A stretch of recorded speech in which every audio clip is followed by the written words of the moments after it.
Hi friends, అందరికీ నమస్కారం. అందరూ ఎలా ఉన్నారు? ఇదేంటి ఇంతమంది ఇక్కడ ఏం చేస్తున్నారని అనుకుంటున్నారా? ఏం లేదు ఫ్రెండ్స్. ప్రతి ఇయరు మా ఊర్లో వినాయక చవితికి అన్నదానం పెడతారు.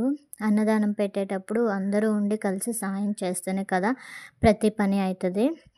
ఇగోండి ఇక్కడ మా వాళ్ళందరూ నైట్ 10కి వెళ్ళి 1 వరకు దొండకాయలు కట్ చేశారంట. దొండకాయలంటే చాలా ఎక్కువ టైం పడుతుంది కదా, అందువల్ల చాలా లేట్ అయినట్టుంది. నేనైతే ఇక్కడ లేను. చూడండి అందరూ సరదాగా ఎంత నవ్వుకుంటూ అసలు ఎలా కట్ చేస్తున్నారో. రియల్‌గా అయితే బావుంటది మీకు. కానీ డిస్టర్బెన్స్‌గా ఉందని పెట్టలేదు. ఉదయాన్నే మేమందరం కలిసి బంగాళదుంపలు ఒలడానికైతే నేను వెళ్ళాను. ఇంకా అక్కడ చూడండి వంటలు అన్నీ మంచిగా అవుతున్నాయి. పల్లెటూరులో ఇలా అందరూ కలిసి సాయం చేసుకొని నీట్‌గా చేస్తారు. బావుంటాయి. నాకైతే చాలా నచ్చుతాయి. ఒకప్పుడు అన్నీ ఇలానే ఉండేవి. ఇప్పుడిప్పుడైతే అన్నీ మారిపోతున్నాయి కదా ఫ్రెండ్స్.